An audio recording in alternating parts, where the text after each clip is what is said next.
Hello, welcome, and thanks for joining us on this edition of News 2. I'm Sandra Romancing. Former elections supervisor John Abramson Jr. showed up to testify before senators Thursday afternoon for round 2 on the status of elections. Abramson retired May 31st, and senators were concerned that the elections board hasn't found a replacement yet. News 2's Erica Parsons has more. I have not seen or received any budget for the election system, the board of election in St. Croix. I know and understand the preparation of the budget, but the functions underlying preparation of the budget, the election system, the board rests with the supervisor of the election. Elections officials came prepared to answer questions as much as they could anyway, without a supervisor of elections or its deputies in place. Joint Elections Board Chair Alicia Wells testified before senators that she, with the assistance of the 2 districts' office managers, as well as a representative from the Office of Management and Budget, put together a soft budget. Board officials said they've begun the search for replacements for a supervisor, but lawmakers questioned why it's taken so long when they knew election supervisor Abramson was retiring this May. The joint board did nothing to have an acting supervisor or anything by the time he retired. The board members' clashes with one another during meetings prevented the temporary appointment of an election system leader. The former supervisor himself took the opportunity to call down the board, and he also said the search and replacement should have already been done. I gave them that advance notice for 3 reasons. First and foremost, it is my obligation to do that as an honorable person. Second and foremost, I anticipated that we would have some smooth transition, that I would be able to assist that individual in the transition to the next level of management. And third and foremost, it's the right thing to do. I put them on notice because I consider my position to be a very high-powered position, and that it needed time for people to learn this very specific science. Not everyone can jump up and run elections. Erica Parsons, News 2. Well, if you were driving in the Four Winds area Thursday evening, you may have seen many roadblocks. Police on St. Thomas are investigating a non-fatal shooting that injured 2 males. The shooting occurred on June 6th at about 7 p.m. Detectives interviewed the 2 male victims, who said they were traveling in a car in the area of Four Winds Plaza when someone began firing shots at them. The driver then lost control of the vehicle and collided into another vehicle. The driver, who is 20 years old, was struck on his left elbow by at least 1 gunshot, and the passenger, who's 23, was struck several times in his left leg. The injured men said they did not see who was shooting at them. The case is being followed up by the Criminal Investigation Bureau detectives, and Police Commissioner Designee Rodney F. Carrad Sr. urged anyone in the community who saw the shooting and or the accident to contact detectives at 715-5522. Meanwhile, police on St. Croix are searching for 40-year-old Cain Donowa, who was reported missing by his family on June 5th. He's also known as DJ Maverick and at one time worked at 1620 AM. Donowa is about 6 feet tall, weighs about 180 pounds, with a brown complexion and black hair. He has a mustache and a goatee. You could usually see Cain Donowa on the side of the road near the Scion Farm traffic light, selling bottled water and other items from his white Chevy Uplander. Police issued an all-points bulletin on Donowa, as well as the vehicle, which is also missing. Call the VIPD Forensic Unit at 712-6030. The VI National Guard hosted an all-hazards workshop this week. Representatives from several different agencies came to the territory for a first-hand account of local guards' needs in the event of any type of hazard event. Major General Gerald Ketchum, the director of the National Guard Bureau, was present, along with representatives from the guards in Mississippi, New Jersey, Puerto Rico, Delaware, Washington, Kansas, Louisiana, West Virginia, and Florida.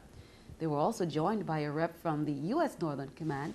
The attendees were given an aerial tour of all 3 islands to get a feel for the challenges surrounding the VI.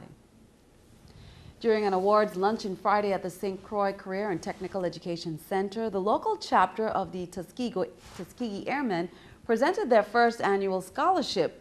Complex senior Trevor Valerie received $1,000 from the local chapter. He also got a $13,000 scholarship. from Embry-Riddle Aeronautical University, where he's been accepted.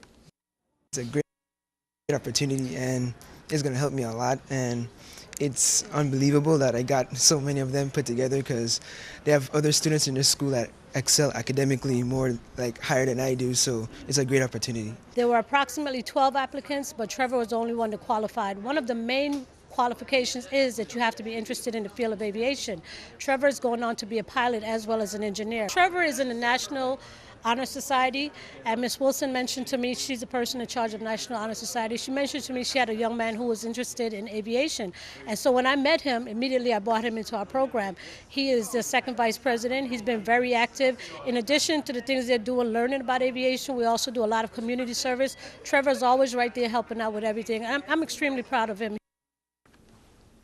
Governor John P. Young Jr. this week launched a series of stakeholder meetings to discuss the recommendations of the Pension Reform Task Force issued last month. These meetings will provide the governor and his team public feedback on Pension Reform Task Force recommendations and will assist in the development of an action plan and subsequent legislation.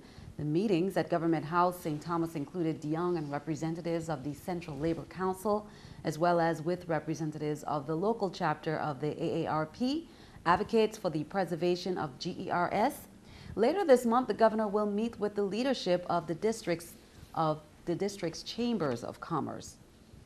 Virgin Islanders near and far were able to virtually take part in the USVI 2013 Economic Development Summit in Washington, D.C. today, thanks to the live web and audio streams that were available. The USVI 2013 Economic Development Summit aims to provide Virgin Islanders in the broader diaspora and business executives with interest in learning and investing in the Virgin Islands economy with vital first-hand information about the business processes and opportunities in the territory. Here are some remarks from Governor John DeYoung and a word from one of the organizers, Loanne Sewer.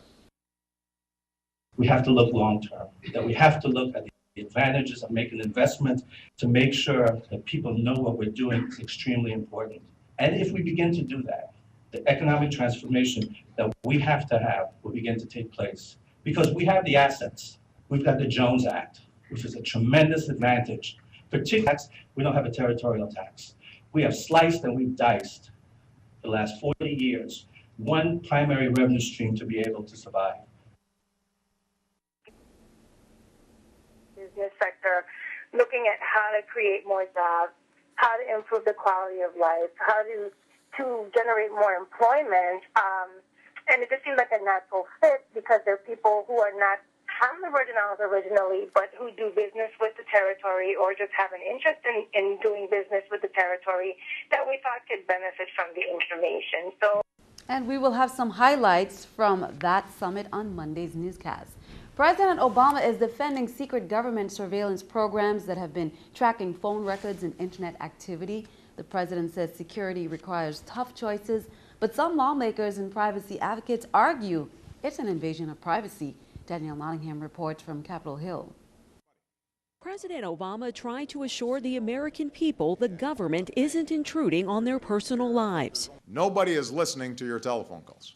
The Obama administration has been under fire after leaks revealed two top-secret surveillance programs.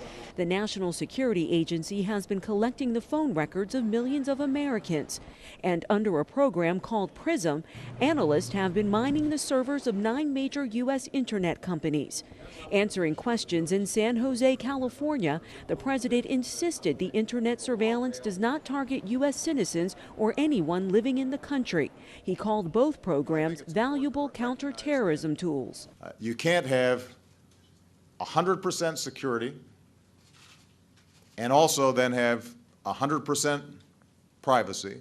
Congress authorized the domestic surveillance program after 9/11. A court reviews it every 90 days, and top lawmakers receive regular secret briefings on it. Some lawmakers agree it's nothing new, but others say it goes too far. It's a huge overreach, and it is abuse of the powers that have been given to the government. Privacy advocates like Mark Rotenberg are calling on Congress to investigate. Well, it's surprising, it's unprecedented, and I think Congress will need to look more closely at these activities. Several of the internet companies have released statements saying they have no knowledge of the surveillance program. Danielle Nottingham, CBS News, Capitol Hill. And back here at home on Friday, Acting Commissioner of Labor R.C. Lockhart announced interruption of the processing of unemployment insurance extended unemployment compensation checks. The decision to suspend processing of checks is due to the recoding and programming of a new formula requirement. DOL apologizes for the inconvenience, but they say this action is necessary in order to validate the accuracy of all checks being processed and to eliminate the possibilities of distributing erroneous system-generated checks. The department anticipates that regular check processing will resume on Monday, June 10th. Call Department of Labor if you have any questions. Meanwhile, keeping our eye on the economy, stocks jumped higher after a better-than-expected jobs report. The Labor Department says employers added 175,000 new jobs in May, beating economists' expectations. The unemployment rate ticked up from 7.5 to 7.6% because more people who gave up on the job search are back and looking for work. Signs that the economy is on a moderate road to recovery. This is the New York Stock Exchange with Scotiabank Stock Market Watch. Everything up. The Dow 207, Nasdaq 45, S&P 20. Coming up on News 2, World Oceans Day is this Saturday, and a local film festival aims to take you down below to explore firsthand what's happening. Plus, another dying child is added to the adult lung transplant waiting list. I'm Marley Hall in Philadelphia with the latest coming up.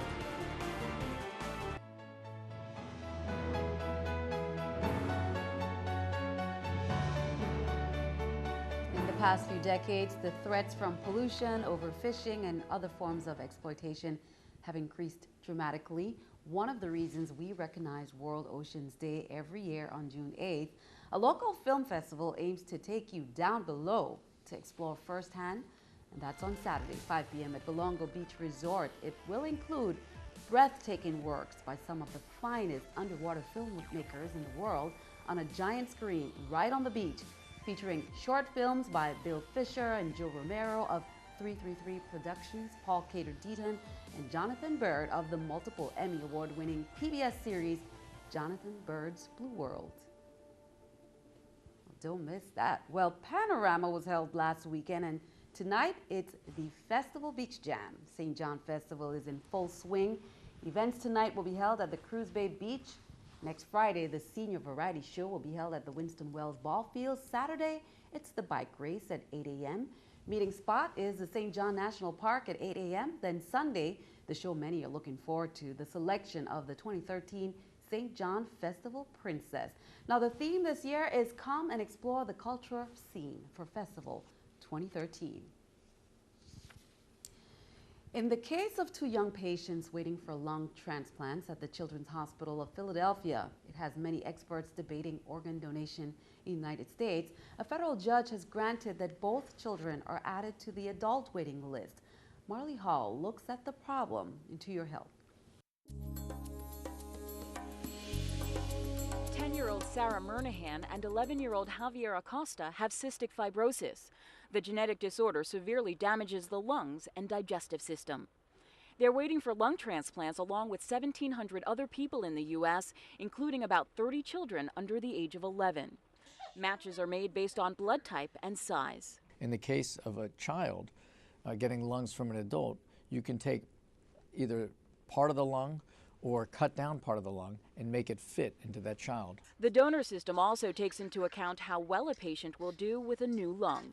Lung transplants are an especially high-risk operation. Infection is a big problem because the lungs are exposed to viruses and bacteria. About half of the patients who have lung transplants are living 5 years after the procedure. A big reason for the long waiting list is the number of lungs available. Last year, there were just 20 lung donors under the age of 12 and 1,700 donors for adults. There's an organ donor shortage, and if we can get enough organs, then we'll just be deciding who we're going to transplant and when, and not discussing who gets which lung. Each day, about 18 people die waiting for transplants. Sarah and Javier's family are hopeful the odds are now more in their favor. Marley Hall for CBS News, Philadelphia. And you can call local MOTEP for more information on organ donation.